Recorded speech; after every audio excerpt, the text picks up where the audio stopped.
Jobbing with Nicky. Jobbing with Nicky. Jobbing with Nicky. Jobbing with Nicky. Jobbing with Nicky. Welcome to this episode of Jobbing with Nicky, and today I am joined by the essential Paul Hubris. Nicky. Hi, Nicky, I'm very Nicky. excited. Don't flatter yourself. No, I'm very excited to have you here. I really am, because I remember the first time I spoke to you was at UKW, and I had been saying to Jeebus that whole time, like, I daren't go say hi. I daren't. I'm scared. Why not? Oh, that was when me and Evan were merged, right? Yeah, it was. Yeah, because you were nervous. I was like, what's her problem? I was like, You're a big deal. Oh, shut up. Shut up. You are. We'll be happy to get that. I don't even know where to start with you. So where do you want to start? This is your podcast. I've got nothing prepared. Like, I was going off you, so it looks like we're just going to sit here. Right. Let's start with America. Yes. So you have wrestled at OVW. Yep. You've wrestled at the Rhodes Wrestling Association. Yep. Like, does that feel surreal a little bit? Certainly, if you asked me 10 years ago, Yeah. you know, where are you going to be? It wouldn't have kind of always, obviously, you have the goals and dreams and whatnot. But especially 10 years ago, yeah, it's especially somewhere like OVW, because obviously it's where all our favorites started, and it was a massive deal. You know, Cena, Batista, Benjamin, Lesnar, all these guys, Randy Orton. It's because it's cool because it's the exact same building, there's pretty much the same setup and everything, and you still get to go in and do it as they did it. Nothing's really changed. It's just you know, like a few things, obviously. Yeah. So obviously something like that, and then being part of Dustin Rhodes' first ever show for his company was another thing, which is like, well, there's only one first, you know. There's never going to be. So being like invited to be part of his first the first ever show he's ever ran in front of a live crowd. So that was cool as well. Obviously, I've known Dustin for years and trained there 4 years ago. Basically packed up and moved over there for a good chunk of time. Trained with him 5 days a week, 4 hours a day in the desert of Texas. So yeah, so went all in. And then I won he put his title on me. So I was the second ever Rhodes Wrestling champion. And then obviously a few years later, he started his own show and he's like, oh, getting all the OGs back. So I was like, okay, cool. Wow.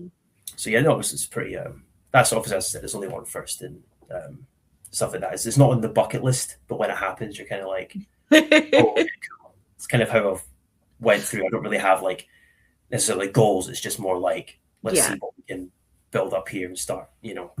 I think that's the best way to go about it, isn't it? You don't want to be. I think so, because it's less focused on a goal. Yeah. It's more just I like the spontaneous stuff, you know. So I like it when things happen. It's almost cooler because it wasn't like I wasn't targeting this one thing. Yeah. But like multiple things kind of come through at once, you know. So it all pays off in the end, as long as you kind of work hard towards it. So. I mean, I've asked other people this, but how do you think it differs, like training in America? Obviously, you've trained in Japan to the UK. Do you know what? They're all different. And this is kind of why not to like necessarily diss anything, but it's very much why I kind of sought out America and places like Japan, because it's very like serious. It's that next level. And I just I need that environment, really kind of like focusing up and kind of grinding and be around the same people who are also committed. And especially like for Dustin's, you had to go and live there for 3 months and do it all the time. You couldn't just go once a week. You couldn't, you know, just, oh yeah, I'll just turn up. It was like you were selected, you were invited, and then you were in a camp. It was like it's boot camp now. Wow. Same with Japan. It's you're invited and you're here now. You're 5 days a week training, and then you're doing shows Saturday, Sunday. So it's full 7 days a week constantly. Oh my God. And I think it's just different because you can't get that in the UK. You just can't. And if you want to level up and get better, you kind of have to put yourself in these like the toughest environments. So it's very different. And that's why when you go to these other places, and that's why I always encourage people to go to multiple schools and just get that different level of training everywhere. Because some schools are more qualified than others, and they'll get into anything. So you will meet people who will push you a bit further, and you'll be in there with other guys who will also push you further. So it just gets you better overall. Yeah. I've heard that a lot, that like certain schools, they have certain, like some might be more focused on the psychology of wrestling, and some might be more focused on getting the basics like perfect. Yeah. Because I've said before, I think wrestling, it's an art form. It's beautiful when it's done right. It's like watching ballet on a stage. Yeah, of course. Like I can watch something and just be like, wow, it was beautifully executed. Yeah, of course. Perfect. And I think that's what I love about wrestling. But yeah, you mentioned Japan. Like that is one of the places that I think every wrestler wants to go at some point. Every wrestler wants to go, but they like the idea of it more than actually doing it. Because when I was there, I can tell you right now, 99% of people that I know wouldn't survive. It was the toughest thing I've ever done in my life. Wow. It was the whole sort of thing is they break you and then rebuild a new version of yourself that you didn't know existed, right? So it is the toughest. Like it's no joke. It's not like you hear stories about Japan where it's like, oh yeah, they do all this stuff. No, it is the toughest. I landed. It took me like just under 30 hours to get there flying.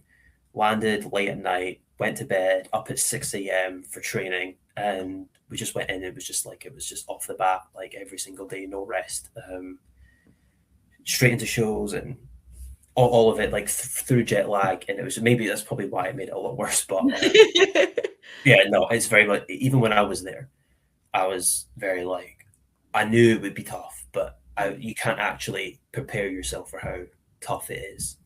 And it makes you sounds really intense. It is, but it like again, they're the nicest guys over there too. Like it's not a hostile environment whatsoever. It's very but it's serious. Is the way I can kind of put it. But no, it's within the first day, it just makes you a completely different person and worker overall. Like going forward now, like my matches and stuff are going to be totally, not necessarily totally different, but there's going to be a lot of like things in there, which is like I learned so much just within your first couple of days. You're like, wow, it's just that these guys are the best wrestlers in the world, and I'll stand by that when you're in there with them. So yeah, it's obviously, if you ever get the opportunity, go, but just be prepared to like want to quit after. Don't quit, but you're gonna want to. But no, what school was it that you trained at over there? Kyushu said with Tajiri. Oh wow. Yeah, so yeah, and it's a very small group of guys too, because Tajiri's roster is very small, but they only get kind of a few guys in now and again, like 1-2 at a time max. So it was just me. I was the only foreigner there. So the training class is only kind of like 4 or 5 of you at one time. So there's no rest. You're just going. Tajiri's training, and yeah, it's a lot, but no, it's great. Yeah, and Tajiri has just got such knowledge and a mind for the business. Like I always, would encourage people to match study Tajiri and go back and just see how, because people forget how good he is, especially you go back. But no, all the guys there though were just ridiculous.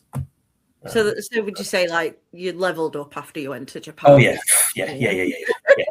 It's not possible to not, if that makes sense. Yeah. If you do it and you do it properly, 1,000,000%. You go back, don't you, every now and then? Do you go back? And that was my first time in Japan, but they want me back, so I will be going. That must feel really good though, when they do want you back, when they do. Oh, of course, yeah. Of course. Like an honor. Well, you earn the respect. That's kind of what you want, because that's what it's all about at the end of the day. So it's about not quitting and earning respect. So it sounds like you've got it though. So yes, it's a good thing. But what was Dustin Rhodes like as a trainer? Like back to the point you made earlier of when how some schools focus on like psychology and whatnot. Dustin's very much so. he trains you for TV. All But, right. yeah, so it's this TV training, but it's like you only really focus on like the basic fundamentals. So getting like, you know, over and over again, like the repetition of just learning your, not like just going over your basics and making them as best as they possibly can be. Mm. And then they're in there forever now. It's like that you're never gonna, you know, go back and redo it. It's just there. It's just it's like riding a bike now for the basic fundamentals. So it was very basic fundamentals and TV focused, but obviously intense to the, you know, max, cardio and drilling and conditioning wise. But you know, that was awesome. He's great. He is, I'm trying to think, coaching wise too. It's very like, it's not, there's no like, you when someone like when you're training like in that environment, it's not, you don't have to be told to like, oh come on, pick up. Like everyone was just, you're in the moment and you're just going. So that was awesome. And we still talk today, and like he's one of those guys, once you're kind of friendly with him and stuff, he'll still reach out now and again and just check up. And I go back there often too. I have loads of friends there. He always invites me back and whatnot. So oh, like, and you wondered why I was nervous. Because I know somebody. Shut up. No, just like everything you've done. Like, it's insane. I can't imagine getting, you know, all these. Like, is the goal to, you know, wrestle full time, America? Like, is that the goal? Yeah, yeah, pretty much. If you had a goal, kind of already, I've kind of already like, I haven't done it full time, but like I have had periods where it's like, oh, 3 months I was like doing it full time. If that makes sense. Yeah. I've been in, like, I've dipped in and out, but I like, obviously, the goal is to get signed, as everybody's pretty much is. But more just, making a full time living out of it would obviously be a goal. It's just obviously whether that's mixing up like coaching with working shows with everything else. But no, if it all kind of falls into place one day, then yeah. Well, you mentioned coaching. Like, I was at UKW on Friday, and you were there, Okay, and you were like helping and coaching Alex and Sam while they were getting ready for the match. And during the match, I could see you, okay. like, oh, you were on comms. You saw me well. I could see you all the way at the back, like doing what they were doing. Well, I was actually trying to get Alex, because I told him something and he didn't do it. And I was trying to get his eye contact, and I was pissed. I was like, I was telling him to go faster, and he was just, you know. So I was trying to get attention to speed it up. Yeah, I was trying to. I was side coaching, side producing. It was just funny because I'm trying to watch the match and I could just see. I had no idea you would see, because I was way behind the curtain. I was like, no one's going to see. I was just trying to get Alex good luck. Yeah. But no, like, so is coaching? Would you want to get into coaching? The thing is, right, I very much like I'm not really, sounds bad, but I'm not like focused on like indie wrestling. I like TV style. I like production. I like doing it that way. So I very much want to be in a position where if I was to coach, it would be, right, this is like what companies will want to see for like TV, you know, stuff like that, like how you'd actually structure a match with a producer. Here's how you communicate with the referee. Like, here's how you put this together. Here's how you actually work on the fly. Like, here's how you adapt to time change. All that sort of like really in-depth stuff that people, to my knowledge, it's not taught in the UK because there's no TV, right? It's not. Yeah. We're not kind of getting into that. It's very much just here's how to be a good worker, and here's how you can put on a great match and sell and everything else. But the actual basic, like when I was at OVW, for example, Al Snow was my producer, and he's like, at the start of the day, he's like, right, you've got 8 minutes. When we're opening the pay-per-view, he's like, you've got 8 minutes, tag match. And no, it was a singles match, 8 minute singles match, cool. My music was playing. I was like, all right. Al comes round the corner with his headset on. He's like, oh, by the way, you cut down to 2.5 minutes now. And if you're in that moment and you're not prepared to know how to, because it's live TV, right? You can't go over, because then the ads come through and you've messed up the production and you're off. You don't bother even coming back. So you're like, oh shit, in the moment my music's playing, and the guy, my opponent's already in the ring, and he didn't know, so I have to go in there and then say, by the way, we're cutting everything. He's like, what?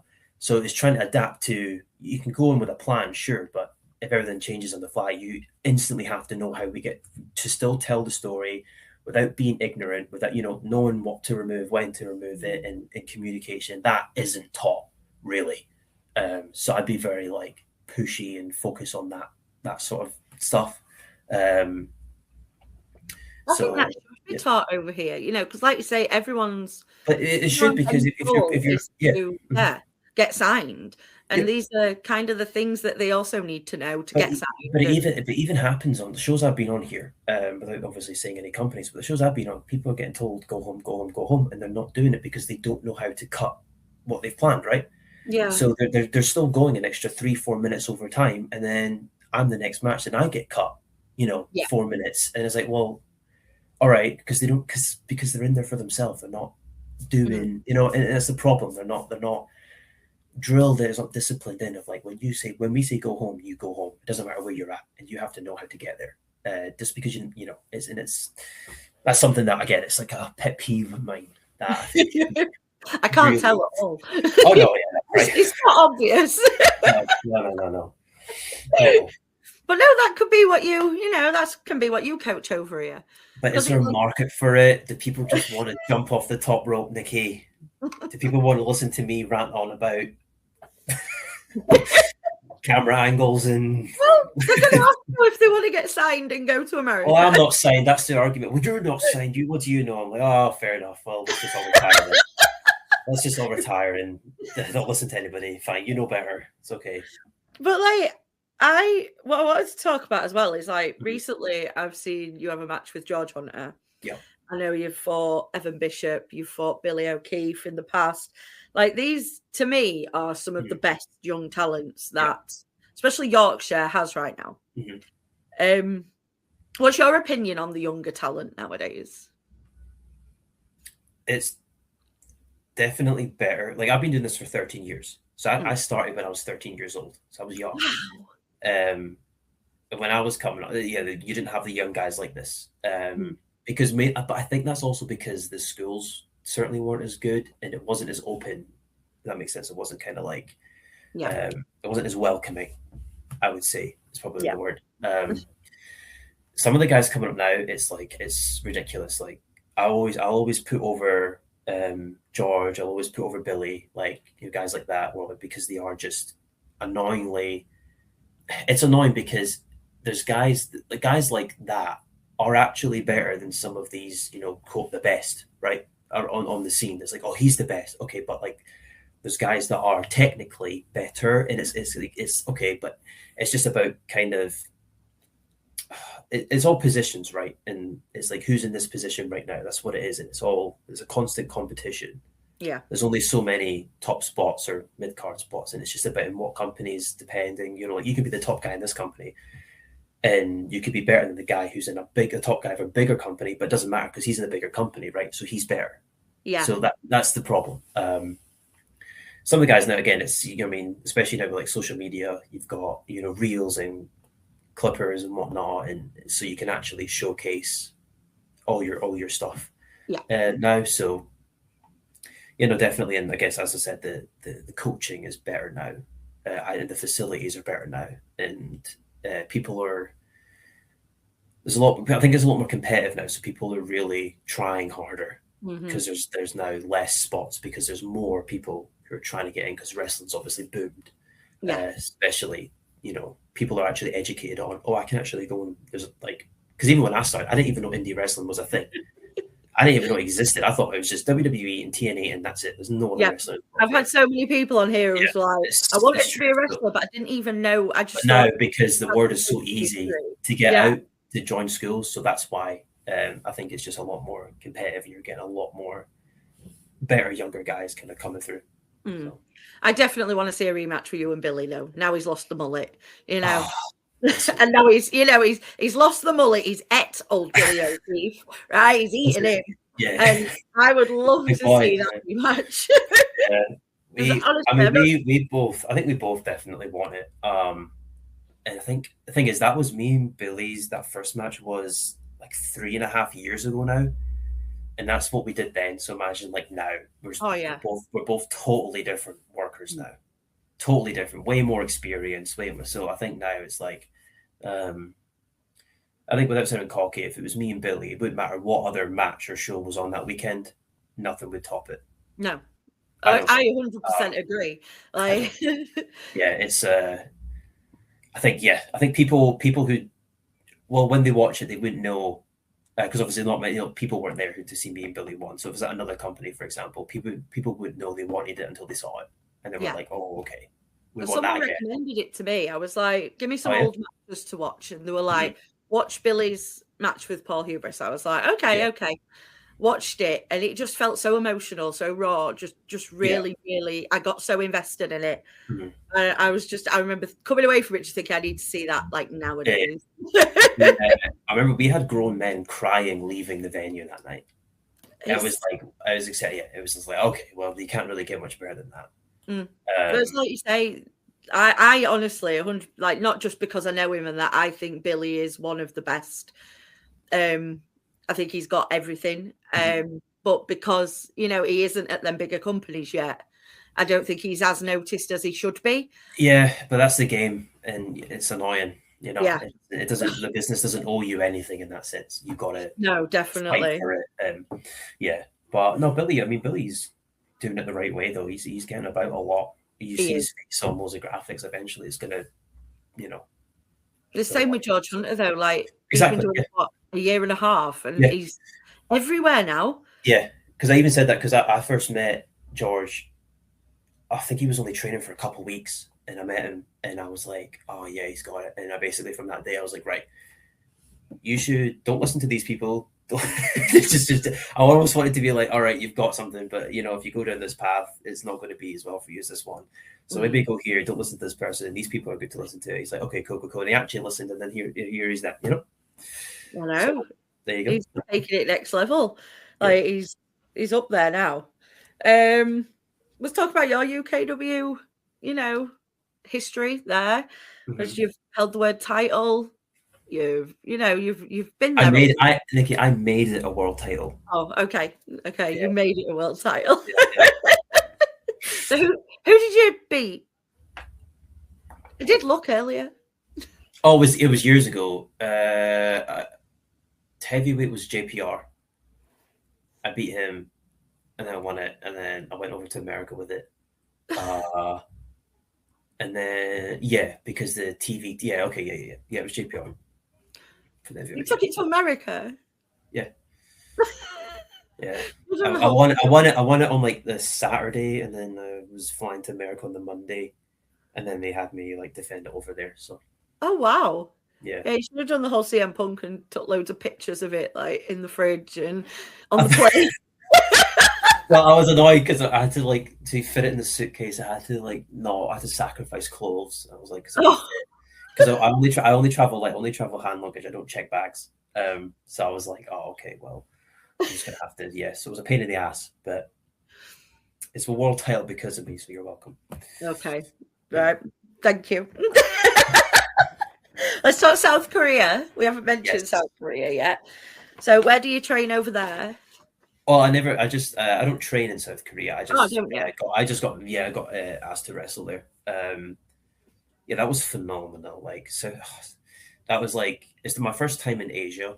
So this was like pre-Japan and whatnot, but first time there, it's just like total 180. But again, the nicest people ever. PWS is such a good company. They're like booming right now on socials. Like their numbers are through the roof. They've got like 100K on YouTube. They get like 20,000 views a match video. Like they're booming.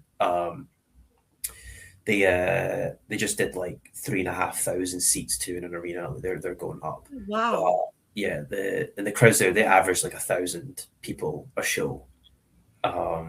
Great group of guys. The guy I worked to, Starlight Naru, he's amazing. But he didn't speak. So here's the dynamic, right? Here was the trouble. So he didn't speak a word of English. Okay. I didn't speak a word of Korean. And we had a French referee who didn't speak English or Korean. Oh, wow. So it's like shit. So and so we're going out there for 15 minutes or whatever, and then I'm like, if I need to communicate something, if he needs to talk to me, if something goes wrong, there's no one to say it to because nobody understands anybody in here. I don't speak French. He doesn't speak English. He doesn't speak English. I don't speak Korean. So it was all like, I was nervous. I was like, oh well, we'll just go out there and keep it simple. But he's like their like hometown boy, biggest baby face they've got. I'm the foreign heel white guy coming in. It was just that perfect heel baby, Spider-Man Green Goblin dynamic. Yeah. And they were going nuts. It's probably the loudest crowd I've been in front of. They were just screaming for everything. They were great, but no, definitely plan to go back there too. We're in talks right now, so for a couple. It's just very like logistically too. It's a long way. But did you manage to pull off a good match? Of course. Yeah, of course. I feel like if you could do that with no. Oh yeah. There was no. Yeah. That was one thing. If you can pull this one off, there's nothing. There's no environment you could get put in where you've not seen it before. This was the final boss of I don't have a clue what's going on. Ding ding ding. Here we go. And he did a promo. Sorry, carry on. No, he did like a 3-minute promo at the start of the match on me, and obviously I didn't have a word he was saying, so I just had to pretend to react, and I was reacting like I had no idea, and I tried to get the gist of it. So, but I got afterwards. He basically the promo I found out was like he's been training and stuff and looking up, Scotland and trying to learn about me, but apparently he was looking up the wrong thing and he was looking up China or something. I can't remember. I have no idea. I've absolutely no idea. Still to this day, no idea what's going on. And he's screaming, and there's a guy with a mustache and a guy dressed all in gold, and he comes out. It was so Korean, and I'm just, I'm like, if someone spiked my water on the way, I don't know what I'm seeing right now. And then later on, they call me. They're like, yeah, there's a segment. I'm like, cool. I get in the ring. He's like, grab his legs, and I was like, grab his legs. He's like, oh, we're doing a human jump rope. So I had to use a man. He's a famous. Apparently, turned out he's a famous Korean. Comic, so he's a massive comedian celebrity in Korea, and I had his legs and we were swinging him around like a jump rope as somebody's jumping over him. I have no idea what's going on. I'm just doing this and this guy's swinging, and apparently afterwards he was screaming at me, and I don't know what he's saying. I just think, oh, he's acting, and then the guy that one of the guy who can speak English, Shigo, the purporter, he comes up to me, he's like, he was saying, please don't hurt me. I was swinging because he didn't know what was going on either. So I was like, well, I'm tripping balls right now or something. So it took me like 3 days of just jet lag recovery. I was just sitting there like in accommodation after like what is going on. Is this available on YouTube? Yeah, of course. Yeah, it's in Korean. So I'll send you the link. It's all in Korean, so I don't actually know what it's called. So you can like copy and paste. I need to watch that. It's the most bizarre thing I've ever seen. I have no idea what's going on still to this day. I don't know what it's about. I have no idea what it is. You're in talks to go back, so. Oh yeah, they'll love me. Yeah, they like me. No idea. There's also, I'll tell you this, right? This is bizarre, and I'll just tell because you'll like this story. There's a girl there, right? She's Korean, and she was talking to me in English. Like she spoke a bit of English, and she was talking, but she was acting in a weird way. I was like, oh, maybe there's just something wrong. I was like, okay, so you just go with it, whatever. But I find out she learned English by watching SpongeBob. But it's the only English she's heard. So she knows English from SpongeBob. So the only way she knows how to speak English is like SpongeBob. So she acts like the SpongeBob characters, and but that's the only way she knows how to speak English. So I'm thinking, oh, she's off her head. She's loopy. I'm thinking, all right, okay, she's off her head. But I saw her speak Korean. She looked fine, but when she spoke English, she was all like, it was just so comical. And I was like, that's weird. But yeah, it's because she only knows how to speak English like SpongeBob and Patrick and Squidward and Mr. Krabs. It's mental. So like words change. So SpongeBob says something, and then Mr. Krabs, like it's weird. It's like it's weird. I found that fascinating. I couldn't believe it. I was like, that is one of the best things I've ever seen in my life. It's like when little kids learn off YouTube and come out with American genuinely, it's unbelievable. I couldn't believe it. Could not believe it. Honestly. I mean, Fair play to her. She learned English. Oh yeah, through SpongeBob. I know. She's like, oh yeah, she just found out. Oh, she just watched like 6 hours of SpongeBob a night as a kid, all throughout her entire life. Yeah, I found that mad. But... I mean, I can't say that I'd sit and watch like Squid Game and no. No Korean, yeah. But if you watch Squid Game every single day for 6 hours since you were 3 years old, Nikki, you'd be speaking some Korean. Yeah. So by the time I'm 50, I'm going to speak fluent. 6 hours a day. Well, I had a few one-liners I tried to learn to say during the match, right? But when I got out there, I completely forgot how to pronounce them. So I was just like, "Oh, yope, abaja," we're not even going to bother. I was like, "We're not even bother." all that time, listen to Korean Spotify as I'm on the treadmill at the gym, just trying to learn. Duolingo. Be like, where's my suitcase? Yeah, I'm beating up Starlight Naru, and I'm like, oh, my favorite color is orange.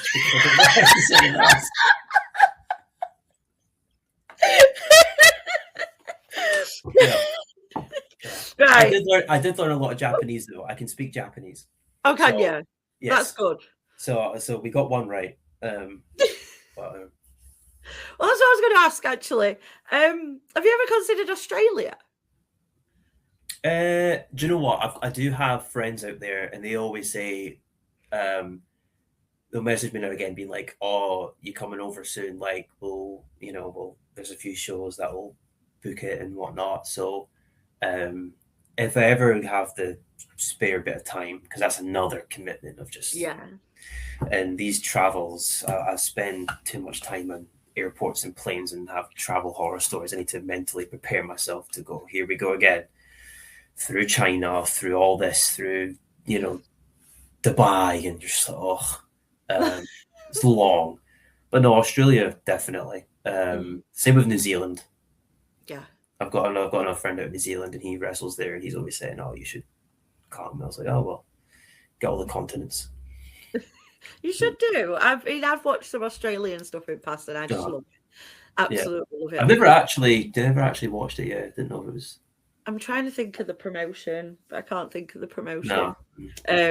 But I'm a big fan of the Jurassic Punk, Sid Parker. I think he's absolutely... I have absolutely no idea who that is. He's got a big mohawk and he has green face paint and he's brilliant. All right. Go fight him. Right, we are going to play the game now. Sure. So, are these essential? Yes. So it is 10 or 11 items. Yeah. It's just a yes or no. Is that it? Am I only allowed to say yes or no? Is there any explanation? You can give explanations. Okay, let's go. I mean, they're pretty. Some of them are really bog standard. Some of them are a bit bizarre. Okay, let's go. So the first one, Wi-Fi. Of course, yes. A snack just in case. No. It's not essential. No. Just grow up. Grow up. Don't need to sit and snack. Are you 5? Emergency snack. Can you not just wait till you get home? Just wait. Moaning about you're hungry. Shut up. Kids in Africa go 3 weeks without eating food, and you're crying that you don't have a cookie in your pocket. Relax. No. Pathetic. A phone charger. I mean, depends. Yes. Headphones. No. A sense of direction. Well, yeah, this comes under the common sense category, doesn't it? Yeah. Well, Google Maps now exists. I mean, do you know how many times I go somewhere and I'm like, right, I'm that dot and I need to be at that dot, and I just walk around and I'm like, oh, but then you never actually learn because you're looking at your phone. You're not actually registering where you're going. No. Yeah. That one pen that always works the best. No, I don't have a pen. You don't have a favourite pen? I don't have a special pen. No.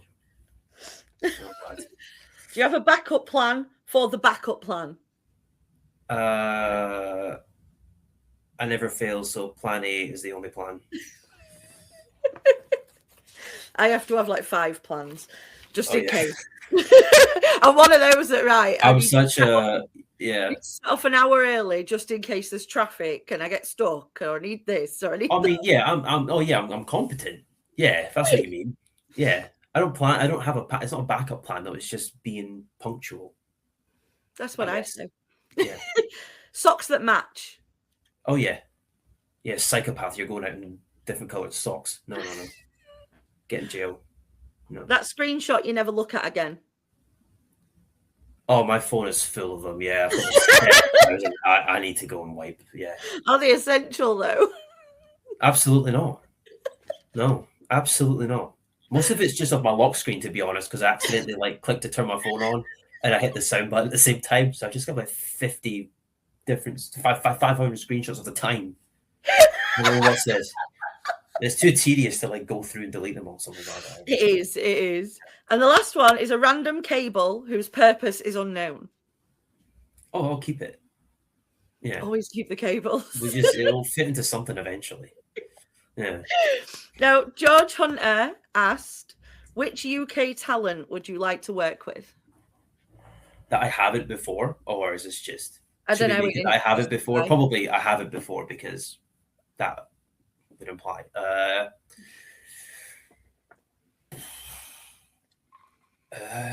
One that I haven't before.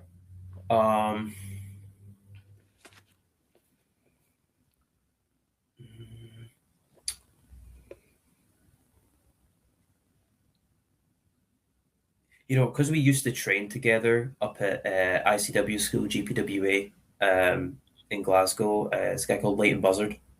Oh, I know who Leighton Buzzard is. Yeah, he was just in Japan too. He did like 6 months in Japan, just like post injury, and he's in the UK now.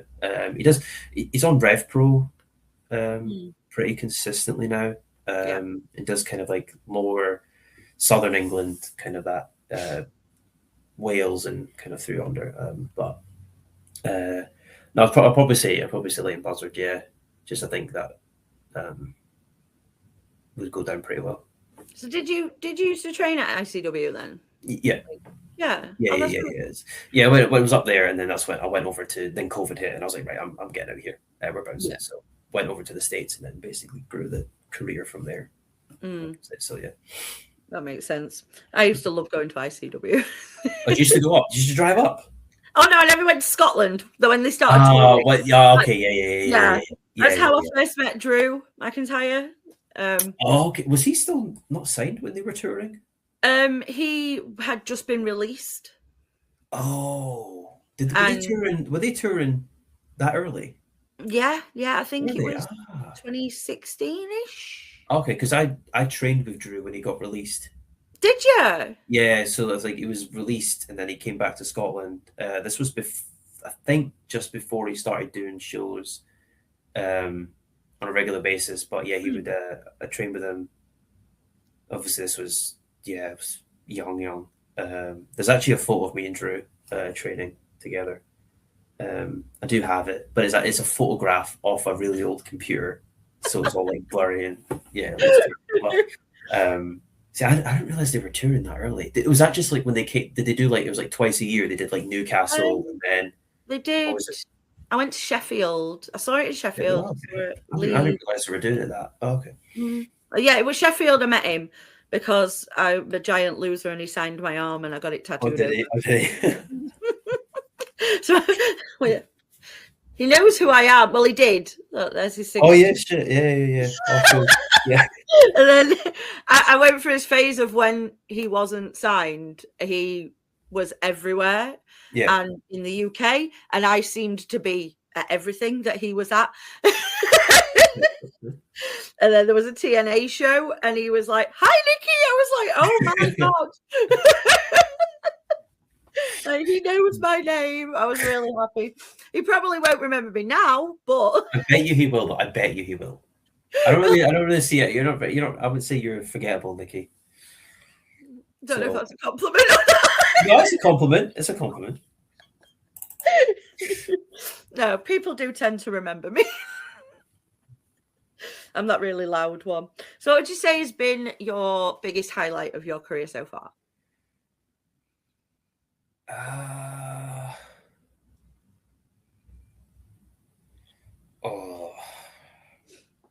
I mean, I guess you kind of have to go off your sort of latest biggest thing and just probably Japan in general. 'Cause that was always the goal. Honestly, it was always I had the mindset of like wrestling Japan. It was always stronger like wrestling Japan over like getting signed with WWE. It was always like because I loved Japanese wrestling growing up. I was watching New Japan every week and all sorts of stuff. So yeah, probably. But I always think just going off the most recent big achievement is normally the best because it's constantly leveling up. Yeah. Every time, so I think so. Yeah, definitely getting to go across there and because the crowds there too, they're mega. They're loud. They get right into it and like our meet and greet lines were like an hour and a half long. Just standing there for it was a long time, and they bring you gifts and you make a lot of money, so it's like cool. So yeah, it's the place. Yeah. What about Mexico? Have you ever considered Mexico? I couldn't honestly. Mexico does not interest me. I don't. They for some reason lucha style. They just want to change it up and then everything because normally it's all on the left. They just go on the right, so they just complicate it now. I'm like, I'm not. I don't want to switch up. Not your thing. It's just not. It's too fast, and I don't want to do corkscrews and all that. It's not for me. And so I know obviously you've trained at a lot of places with a lot of influential people, but who would you say was the most influential in creating the Paul Hubris that we see? Kelly Clarkson. Kelly Clarkson. Kelly Clarkson is the singer? reason why. Yeah. Okay. I'm telling you, right, the reason, this is how I found the Essential, right, because Kelly Clarkson it's rather an album or something called Essential, right? This is how it all came to be. So so technically you could say Dustin Rhodes in this, right? You can kind of do both, but Kelly Clarkson gave me the idea of the entire thing. So we're driving to training, and then some like Kelly Clarkson song, it's like the Essential came on. I was like, Essential, I was interested. And it was during COVID when it was like the whole essential workers were the only ones coming to work. And I obviously played on that. I was like, well, nobody's got that. Essential is like the whole gimmick thing of the hubris philosophy. I'm like, well, I have to be here because all you idiots are rude. So I have to come here every day because if it was left up to you, this business would fall apart, sort of thing. So seeing that, I had no idea what the song was. I was like, right, seeing that and then being with Dustin and then piecing it all together, I was like, okay, this is actually a brand here and a product here we can push. So that whole, it basically spiraled from that. So technically that's the biggest, yeah. That's amazing. That's not anything. I don't know what I expected you to say, but that wasn't it. It's weird how things just come into play sometimes, and little light bulbs come on from random things. But if you're not looking for it, it's kind of just in that mind. But that was just I guess that's the most, because from there it's like, okay, I know who I am now because this allows me to be myself times 10.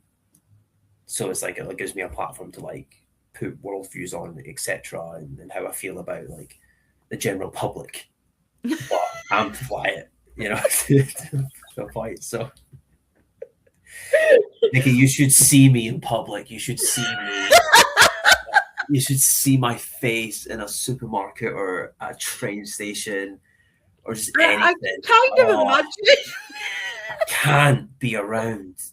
I can't even thinking about it. See, I'm too nice of a person to say it while I'm recording, but I don't like people. I hate them.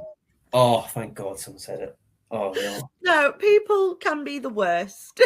No, honestly, I can't like. It's no. Even like socially too. Like I can't follow like these people. Like I can't follow hundreds and hundreds of people because I just seen stuff. I'm just like, it's annoying me. But I've got a problem where I make myself watch things that piss me off. Okay. And I've got it's weird. Like if something makes me cringe or is annoying, like I make myself watch it to be like, I hate this.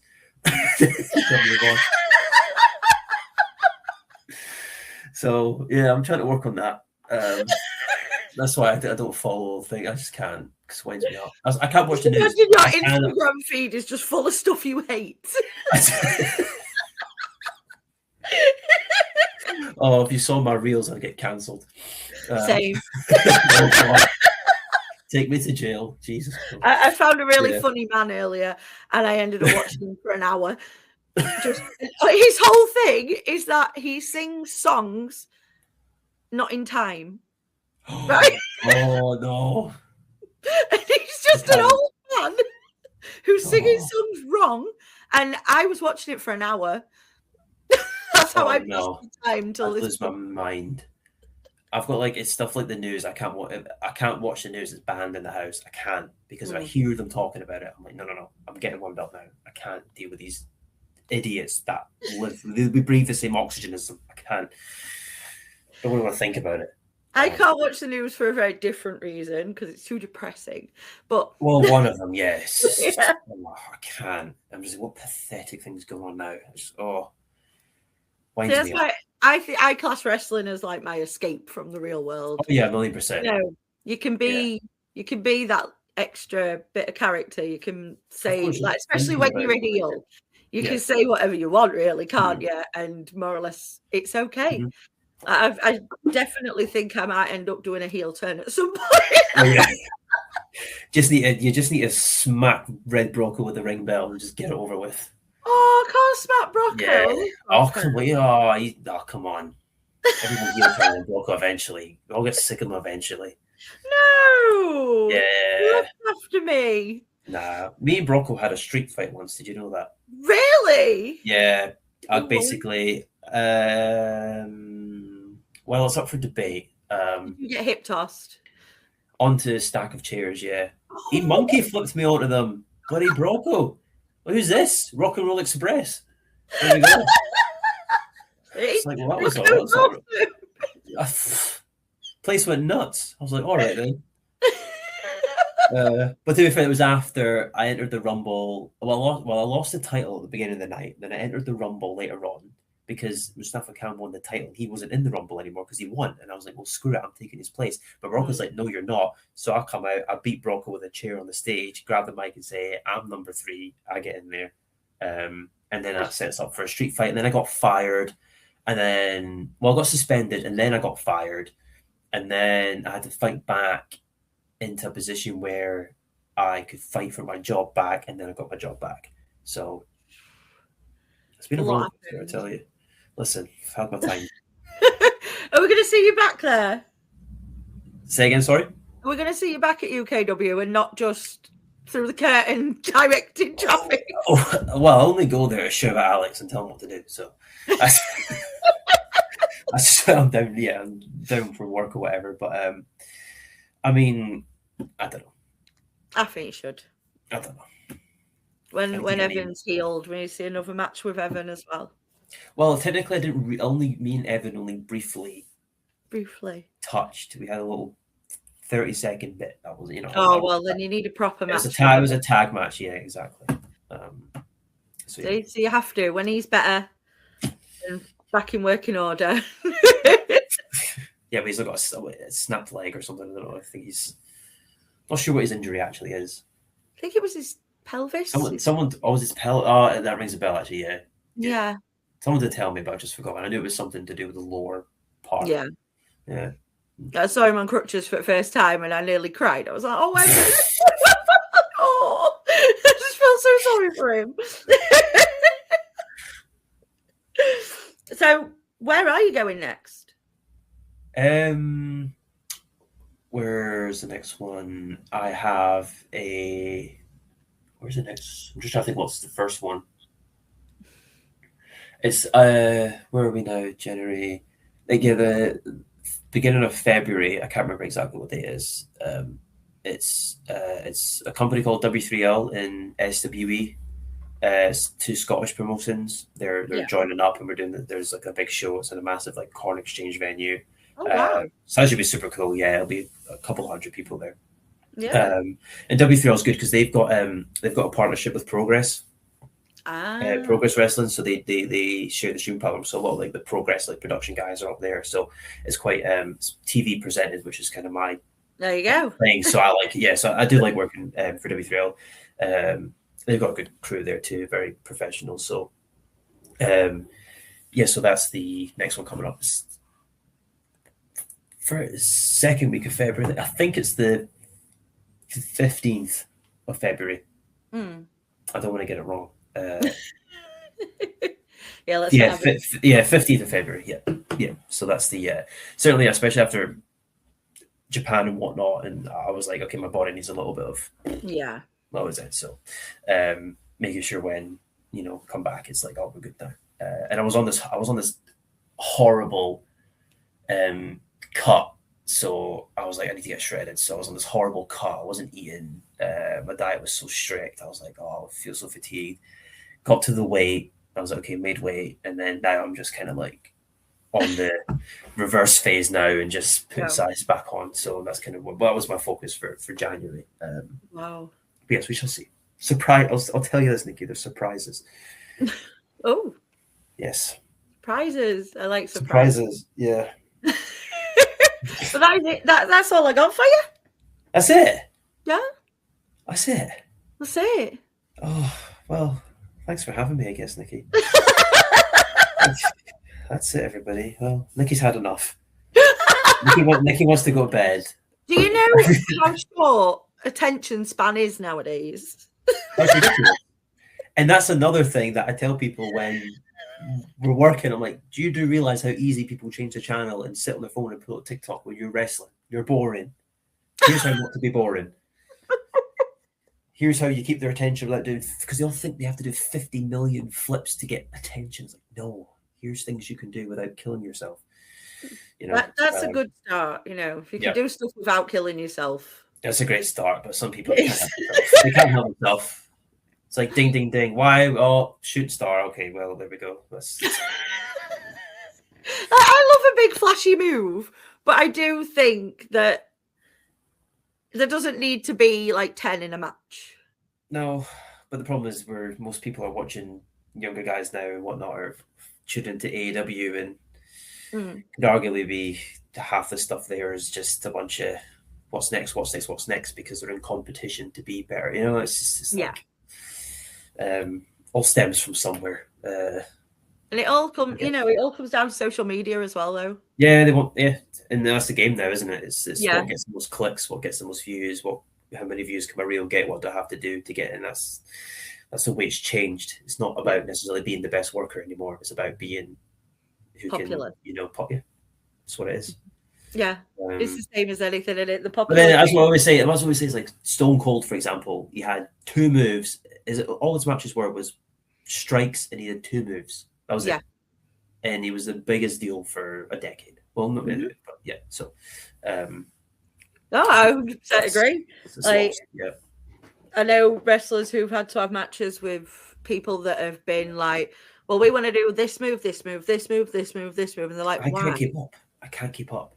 Like, to me, storytelling throughout a match as well is more important than the flash. The problem is these people are so focused on what's next, because they planned this huge thing. They're never actually in the moment. So they're never actually connecting with the crowd. They're never actually taking that time and doing things in between what we're doing and looking at cameras and actually building a personality and a profile. They're just panicking mode because we planned all this stuff. This guy's like, oh yeah, then take my wrist and I'll do this. I'm like, what do you mean you'll do that? Why don't we just go out there? We'll just wrestle for a bit and then we'll start, picking up from there. But I mean, that's kind of another one. That's the thing with the UK as well. I'll say, like, back to the problem. There's so many guys here who don't know how to just work on the fly. So you don't actually get that experience of doing it because we're calling everything, right? But like in America, loads of the boys there are like, oh, we'll just see you out there. It's like, oh, cool. And you can actually know how good you are and like piece it all together and really practice it in front of a crowd and just listen to the crowd rather than doing whatever you want beforehand. But I think that's another thing with the UK. It's not a thing really. So it is difficult to find people who are like, oh, cool. Comes up once in a blue moon. But yeah. I don't understand how wrestlers can remember a whole match plan anyway. I've had too many. I've been hitting the head too much now. Surely. I mean, I'm no wrestler, but surely it'd make more sense to just be in there and do it. You'd think. But if someone said to me, right, a backup plan for the backup plan for the backup plan. That's what they want.